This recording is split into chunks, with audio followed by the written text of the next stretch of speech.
I would just do a little video or a little audio to take you through, I suppose, this infographic relating to pre-match talks, halftime talks, or any time you're looking to communicate with your players or your team or your group.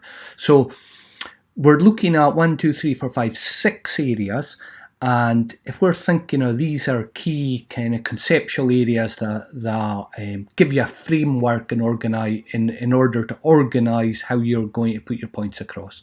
So the first one is take a little bit of time to think what you're going to say before you go into the game situation or before you go into the dressing room. Sometimes we're just caught up in everything. It kind of runs away with us and we think we know what we're going to say, but we get caught up in the emotion. So if you want, write down some key points that you're going to put down on a piece of paper, in a notebook, any way that makes sense to you before you do your team talk. So, and prepare it beforehand. So it's really worthwhile, and most of us do that anyway, running through it in your head before you go in there to the dressing room and start speaking as well.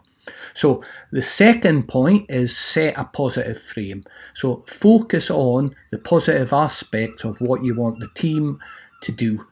Talk, if you want to talk about the team's strength, what they've been doing well in the past, what's worked well in previous games. If you're looking for them to I suppose, nullify an opponent's threat, talk about that. That goes into the positive energy area. Talk about that in terms of what you want them to do rather than what you want them to avoid. So if you say, I don't want you to give him space, you would change that around to make sure you close him down a little bit quickly so he doesn't get time on the ball. Okay, so frame it positively and frame it in a way going on to the next thing is positive energy, so their brain knows what you want them to do, not what you want them to avoid, because it's the old don't think of pink elephants.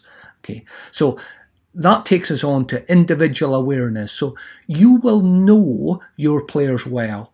So you want to think about how you phrase certain things to get key points across generally, and then probably what you want to do is speak to individual players separately to get down into specifics you want them to do within the game as well. So you'll know how to use certain terminology, certain words, create certain atmospheres to get the best out of your players. Okay. Be aware, communicate effectively of how you use your voice. Okay, so be aware of your tonality, be aware of the speed you're talking, be aware of sometimes you have to slow your voice down.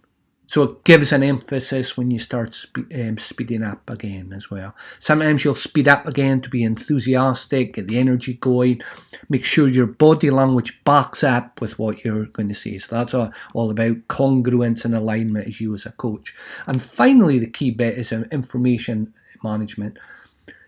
The tendency with coaches, more than anything else, is to give too much information before the game for the players. Okay, that should be done a little bit further out from kickoff, and then you're nailing some key points that you want them to do as teams, individual or units. So don't overload with instructions. Keep it clear, concise, in a way that they can deal with when they run onto the park. So this can be used for pre-match talks, half time, or any time you're speaking to a group. So if you want some more information on this, head over to my Facebook page, DonMacNaughton Coaching, or the Soccer Mind Coach, or on Instagram, you've got one there on DonMacNaughton Coaching. And I hope you enjoy and use the information.